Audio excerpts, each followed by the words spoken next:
Chapter 19.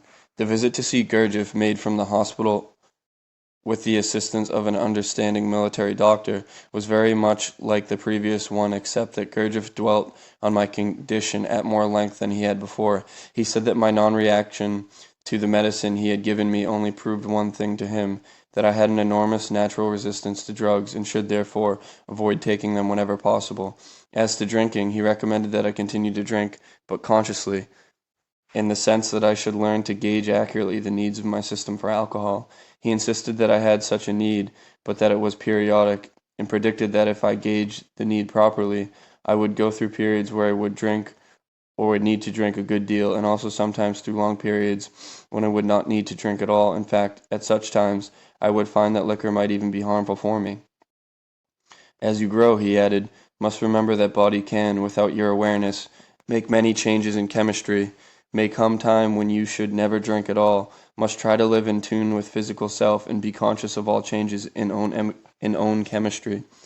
When he spoke of the various exercises he had given me, he made me tell him in detail how often I had done each one, and also describe my reactions to each of them. He then told me to discontinue all of them and gave me 2 new exercises, again secret ones. When I began to make notes, he told me to tear up the paper and to stop writing. These exercises you must learn in your heart forever, he said, for in future there will be a time when you will need them and you will have nothing, not even a piece of paper. So must now memorize these exercises as the most important thing in your life. I tell truth when I say this. Will be time in future when without such exercises you will die. Even with exercises, it will be very difficult for you to live. I did not need any further admonitions, but in any case, he made me repeat these complicated exercises to him in complete detail several times before I returned to my unit. I was not returning to the hospital. I had been discharged but given an extra 3 or 4 days to get back to my regular unit via Paris. The day I was to leave, Mr. Gurdjieff said that I would probably never see him again. As you can see with own eyes, he said, I am now very tired, and I know that when I finish this last book, my work will be done. So now I can die, because my task in life is coming to an end. He looked at me gravely and continued, this also means that I can do nothing more for you ever.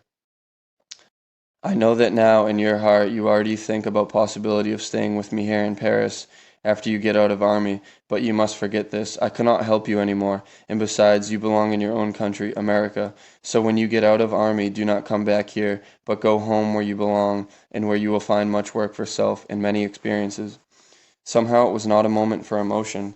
He was very serious, very impersonal, and spoke without any visible feelings. It was almost as if he had been thinking aloud. He spoke of his death with such detachment and so convincingly that it was as if he was speaking of someone else. So, with no feelings or demonstrations, he finished talking, and we went in to the usual enormous lunch with many guests. As we ate, he told a great many stories, and once again, he and I laughed a great deal. He urged one of his students to tell me the story of a visit with him to the American embassy in Paris because of some complications over the question of obtaining a visa for Mr. Gurdjieff. It seemed that a group of students had gone with him to the embassy, armed with various documents, with which they hoped to prove that he had urgent reasons for going to the United States. They were all told to wait when they had arrived, and after a very short waiting period, Mr. Gurdjieff got up and walked around the office distributing boiled sweets from a bag he carried in his pocket to all of the stenographers and clerks. This sweet giving resulted in considerable pandemonium in the office, and of course the official who was to review his application appeared in the middle of it. Even so, the visa was obtained, but only after several interviews and a great cost to the nervous systems of those who had accompanied Mr. Gurdjieff. Mr. Gurdjieff roared with laughter at this story and said it proved conclusively that the world was mad. All he had done was generously to offer sweets to some charming American girls, and it had almost cost him his visa. At the end of lunch, Gurdjieff's mood changed very suddenly, and when he rose from the table, I was worried about him. In the course of a few minutes, he had begun to look very ill. In spite of this, one of the women at the table, one of the workers, leaped to her feet and rushed to his side to ask him some question about whatever work, probably translation, she was doing on one of his books. He supported himself by leaning on a chair and answered her questions slowly and concisely, but as he spoke there was a definite change in the atmosphere in the room. All of us, and there must have been about 20 persons present, rose from our chairs with one accord and waited silently. We were all expecting something. I knew I was, and the tense faces of the others indicated that we were one in this expectancy. When he had finished speaking to the woman, he raised one arm and made a sweeping gesture around the room, as if to command the attention of each one of us. "Must make announcement," he said dramatically, and in English. Several nationalities were represented, but all the people there, I knew, spoke or understood English. "My last book is now finished, except for work with editor." He paused, looking around the room, as if to examine each person separately and intently, and then continued. "This mean my work is through, finished. This also have very important meaning for me, mean at last I can die." There was another pause, but his inflection indicated that the sentence was not finished. But not just because book is finished.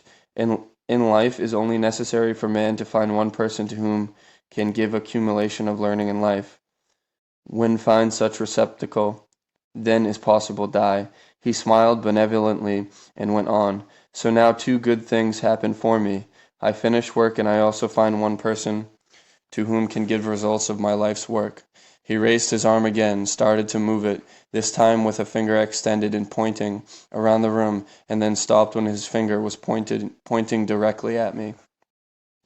There was an enormous silence in the room, and Gurdjieff and I looked at each other fixedly, but even so, I was aware that one or two of the others had turned to look in my direction. The tension in the atmosphere did not lessen until Gurdjieff dropped his arm, turned, and left the room. The rest of us seemed momentarily transfixed, and I finally broke the seeming trance and walked across the room. I was stopped abruptly near the door by a hand on my arm. It was a woman, one of the instructors. She held my arm tightly in her hand, looked at me with a malevolent, sneering smile on her face, and said, "You will never learn, will you?" I pulled my arm away from her gently. "What does that mean?" She laughed. "How does it feel to be chosen?" she demanded. "From the look on your face, I can tell you exactly what you are feeling." He pointed at you, didn't he? "And now, with your colossal ego, you march out of the room, the triumphant successor." I have to admit that I was feeling fine. I smiled back into her face, admitting to myself a feeling of genuine triumph, and said, "Your guess is as good as mine." Then I left the apartment. I left Paris that afternoon and returned to my army station.